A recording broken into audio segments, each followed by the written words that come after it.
How's it going, Rogues Gallery? The Grand Archive Creators Guild is actually brilliant, and today we're going to talk about what it is, what it means for Grand Archive and the industry at large, and why I think a lot more TCGs should implement a system like this, as well as some hard truths about your content. But not only that, I'm going to give you some words of encouragement, some words of hope, and talk a little bit about how you can, level up your content, the right mentality and mindset, because that is a huge part of content creation, as well as some of, general tips and my history making content over the last going on 10 years. And before we get started, not a sponsor, but just something really cool that we do every single Grand Archive release is the Red Zone Rogue Grand Archive Starter Deck event. This is a new player and casual player starter deck event that will be happening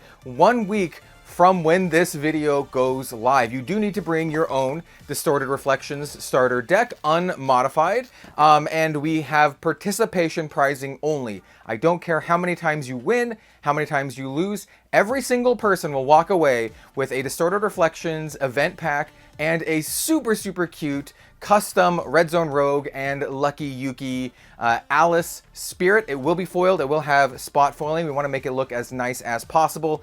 And it's going to be one of those ones that you can choose any element, so you can choose to play it in your Diana or your CL deck. I was going to say Ciel.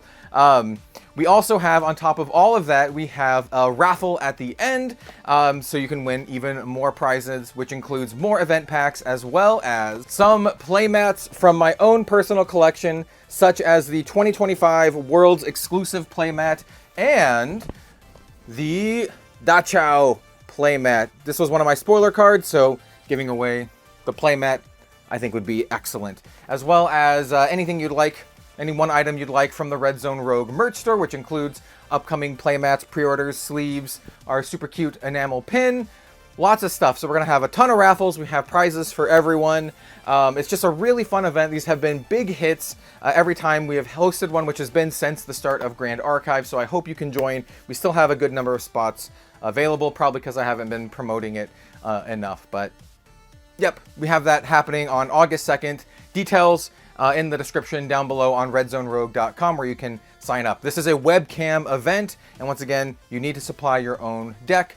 Price is $20 plus shipping, and that is to help pay for, everything. Everything. And if you are curious if I'm going to be playing in the event, yes, I will be playing in the event. In the case that we have an odd number of players, I will play against whoever needs to have a person to play against, because I don't want anyone to sit out. There are no buys at this. Like I said, it's all wins don't matter. I don't care. So I will fill in where needed.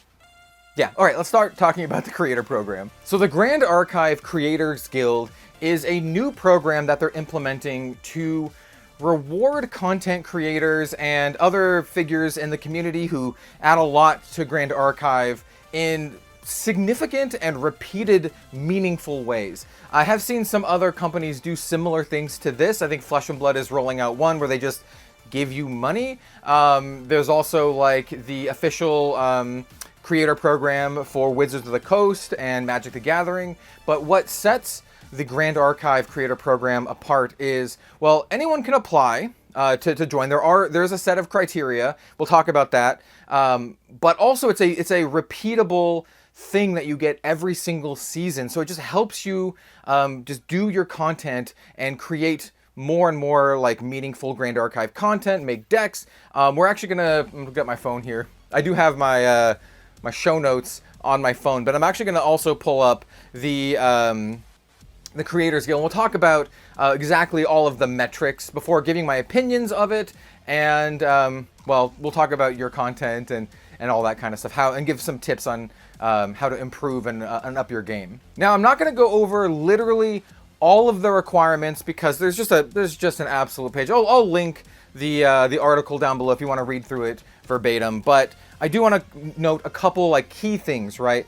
Because I think it's really, really important. One of them is create enough content to generate a Grand Archive following. So this is to encourage people to make Grand Archive content and make meaningful Grand Archive content to further the growth of the game, as well as, you know, if you're successful and you make all of the criteria here, also further the growth of your own content, which I think is super, super important. The recommendation is 10 long-form videos per season or 30 short-form videos per season. I don't think that's too hard to ask. That is less than 1 per week per season. And when I was working a full-time 40-hour-a-week job, when I first started making YouTube content almost 10 years ago, I thought to myself, okay, I want to make content and I really want to push myself. And I was really busy with my job, but I was still able to do 1 video a week. And we'll talk about that when I talk about a little bit of my history and what you can do to up your game to meet some of these requirements. Another thing is they want an average of 1,000 views per long form video or an average of 10,000 views per short form video. So if you don't know, short form videos like YouTube Shorts or TikTok, it's a little bit easier to get a lot of views on those kind of videos over like the long form videos. 1,000 views per long form video for a game like Grand Archive, especially if you are just starting out, is not easy. Like, it's kind of a big ask, but I think it's a doable ask, and I think that's the most important thing. I do think it's doable for every content creator out there if you put your mind to it, and if you actually put the effort in to making good videos, good thumbnails, and good titles. And once again, we'll talk about that a little bit later, but I think it's doable. Don't give up hope. And then there's also stuff like each video must have a normal amount of engagement, such as likes, comments, especially for members of the Grand Archive community. I think this is here to prevent like botting views and stuff. You must create high effort content that is mostly original. I think this is also to prevent people from doing like, I don't know, like react videos or that kind of stuff. And also from just creating a bunch of just slop. I think having requirements like this is really important because you just don't want people to just create a bunch of like, I'm going to be rude here, but like garbage content just to get on to the program and just so you can get all of the rewards. And we'll talk about the rewards because they are significant, which includes 2 booster cases per set. That is 12 booster boxes per set and a bunch of other stuff. And then must have a clean record of community interaction. Yeah, don't be a dickhead. Like, I think that's pretty simple, which I think is great as well, having that kind of rule in there. You know, I think that's actually pretty good. It also says content sponsored directly by Weebs of the Shore is excluded from contributing towards these metrics. That is fair. I think that's fair. They want you to make your own content on top of, you know, any sponsored stuff. I think the sponsored videos in general don't include spoiler videos. So yeah, that's great. And there's also guidelines for community tinkers, people who make websites or apps or anything like that. So that is also included in this. It's not literally just video content creators. All right, there's a bunch of other stuff, but let's talk about what you get, because this is really important. So there is a first-time approval. So the first time you join the program, you get a content creator backpack. No idea what that looks like, but hey, that's cool. You also get a gold stamped playmat of the current creator promo card, which is this right here. It is the Frostborn Paladin, and it is absolutely gorgeous. And I do believe every time the creator promo changes, you will also get a new copy of whatever the new playmat is as well. Then, perks per every first edition set release. So this is what they mean by season, every first edition set release. It says ship to arrive slightly before the set release date. You get 2 of each starter product releasing with the set. That's great. You get 3 packs of each Dragon Shield sleeve releasing with this set. So that's also great. I think we just have Diana and CL for this particular set. 1 merchandise playmat associated with the new set, so you get an additional playmat. 1 creator CPR card, and it says the content creator promotional card will be changed every 4 seasons. So presumably that means you get this every season. So if you are in the program for 4 seasons, you'll have a full play set, which is very cool. If you didn't know, the content creator promos that they gave before that I have back here are worth a lot of money. The one that I have is currently worth, I don't know, a couple thousand. But it means a lot to me, so that's why it's staying back here, not for sale. You also get 10 boxes of the current supporter pack, which is also very cool. If you already bought some of these, you can use them for giveaways, you can use them for box openings, all that kind of good stuff. And then also, like I said, 2 booster cases of the current set. And a booster case is 6 booster boxes, so that is 12 booster boxes. I think this is this is big, right? They're not just giving you money, but they are giving you stuff that you could potentially sell for money if you need to upgrade your mic or camera or lights or whatever. Lighting is really important. We'll talk about that as well. But this is great. And this, I think, is enough incentive for people to really actually try. And I think that's what they're doing here. They're like, they want the content to be at a certain quality, and they want people to really try for it, and they set the bar fairly high, at least for Grand Archive content. I know, just looking at the stipulations here, there's only a handful of people who would qualify, and yes, obviously, I know that I'm qualified for this as one of the biggest Grand Archive content creators. And that's why I want to give a lot of words of encouragement for folks out there who don't meet the requirement or who want to start making content, and this is motivation for them. And I think that's the big takeaway from this for me. This is great motivation to make good, meaningful content, to up your game, to learn how to do the YouTube thing. You can't just put out videos and expect them to be successful. A lot of work goes into it, a lot of research goes into it, but I think it is doable, and I think you can do it even at just one video a week. There's a lot of learning, and even folks in my position, who I am a full-time content creator, I never take any of my videos for granted. I never upload them and be like, yep, this is a banger, and do nothing. I do work even after the video goes live. If it's not doing as well as I think it is, or if I have another idea, I will change things. I'll change the title. I will change the thumbnail, because I don't think I'm always correct, and I want to always improve and do my absolute best. Even in the position that I'm in, I always want to do better. And I think it's that mindset that you really need to go into this with. If you don't meet these requirements, go into the mindset of like, okay, I want to do this thing, and I want to meet these goals. But I know that I need to be better, and I need to improve. And I even have that mindset with everything, with my casting, with my YouTube videos. I'm like, I could be better, and I'm going to try my best to be the best that I could possibly be. And I want to give that mindset to you. Go into this with that mindset. Because without that mindset, unless you're extremely lucky, I'm going to be honest, you're just not going to get there. So let's roll back a little bit. There's also other benefits, by the way. There's like passive benefits, so you can get like free upgrades of VIP, Super VIP, for tickets for events, which is great. Encourages content creators to go to events. There is an official partnered content creator Discord, which is also great. You can chat with maybe like myself and other content creators, maybe about content or collabs or whatever. Also great. Or you can request sponsored giveaway items for Weebs of the Shore from your, for your community. Also great. They're super cool about that. Like I said, we have official prize support for our starter deck event, and I reached out to Weebs of the Shore. I was like, hey, could we do this? And it's just kind of like this ongoing thing. Also, you need to maintain the partner status, so you need to maintain, the numbers, right? You do have like a month you can kind of like falter on a little bit. You'll get a little warning. Not a month, but like a season. You get a little warning. But it is a repeatable thing that just keeps going on and on and on. And so once you're in and you can maintain it, I think it's super good, and it just helps you create content.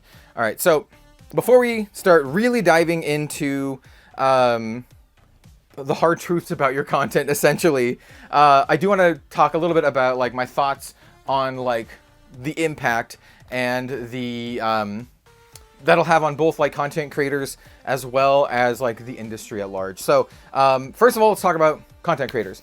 I think if you get into this program, it's huge, right? Not only do you get a bunch of free stuff, you get a bunch of free support. And I think that's one of the biggest things for this is just being able to make more content, whether it's box opening content, deck techs, gameplays, news. News not really for this because you don't really need product to do news.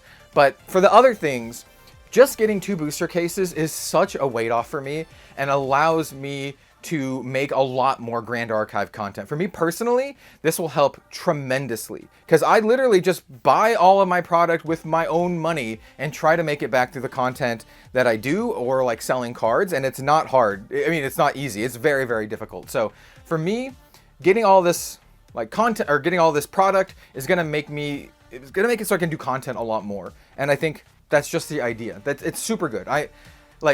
It's fantastic. But once again, I don't think you need all this stuff to make great content, and obviously I haven't for the past 10 years that I've been making YouTube content. And then for the industry at large, like I mentioned, some companies already do similar things, but I hope this encourages other companies that don't do stuff like this to step it up and do stuff like this. Why doesn't Bandai do stuff like this? They have the money, they have the resources, but they just don't want to do stuff like this. It's one of those things that just sets Weebs of the Shore apart again from every other card gaming manufacturer and developer on the market. They do so much cool stuff, everything from the Proxia's Vault proxy cards that anyone can print and use, to how they do their organized play and the coverage, how they're taking a lot of inspiration from esports, to stuff like the Creators Guild. I think Grand Archive is really setting the benchmark high and setting a great example for the rest of the industry. So I hope some other companies take note from this and actually implement things like this, or maybe upgrade theirs if they're already doing it to something, hey, a little bit better and a little bit more, long term. All right, so let's talk about your content and let's talk about some hard truths and some ways you can improve. So if you're looking at this and you've been like, I've been making Grand Archive content for, several months, 1 year, 2 years, but I don't hit the mark, it feels really bad because I've been putting so much time and effort into the content and we just don't hit the metrics. I get that, for sure. I've been there. I've actually, 1,000,000% been there. You don't even know. I have been making content for going on 10 years, I've mentioned a few times, and I started off by doing Force of Will content. And at the time, I went from nothing. No one knew who I was, nothing. Just building up my content, doing consistent content, and then slowly building up to be one of the bigger Force of Will content creators. But during that time, the Force of Will company didn't acknowledge me or send me anything, and never. They sent it to other content creators, some that were even smaller than me, but they just never acknowledged or sent me anything. And that's fine. That I didn't need that kind of stuff to do my content, and I just kept trudging along. But what I'm saying is I understand not feeling recognized, even if you're putting in a lot of hard work. And I will give you these words of encouragement. Don't quit. The whole reason I'm here is because I didn't quit. There are so many other people that I've seen come and go in the content creator space who just ended up quitting. And the reason I'm successful here is because, and I want to attribute this to a couple specific things, I never quit, and I always look to improve, and I'm always genuine. Those are the three things that I think are the recipe for success. Obviously, good lighting is great. Having good audio and good visuals is great. I think lighting, by the way, lighting and audio is more important than visuals. I do use a nice DSLR camera, but you can just use your phone. You can just use whatever mic you have. But lighting is also really important, and I would recommend getting a nice mic. I use a lav mic. So if your content's not doing good, well, why? And and this is where the harsh truths are. It's because it's probably not that good. And it will boil down to a couple things. It might be because of your thumbnails. It might be because of your titles. These are two common things I see among smaller content creators that they could be vastly better at. I'm not the best at this, but these are things that I'm always trying to improve upon, even for myself. And I think smaller creators, they really need to drill this into your head. You need a good thumbnail and a good title. I don't care how good your video is. If you don't have these two things, your video will not do well. Especially with a niche game like Grand Archive, you really, really need to study what makes a good thumbnail, what makes a good title. They need to be eye-catching. They need to be clickable without being clickbait. Don't lie in any of the things, but make it interesting, make it intriguing. And then also learn thumbnails, learn color composition, learn, contrasting colors, how to do, how to make a nice looking thumbnail in Photoshop or whatever editing software you want to use. And I also think stuff like fonts are really important. I see people use really thin fonts that are super hard to read when you make the thumbnail small.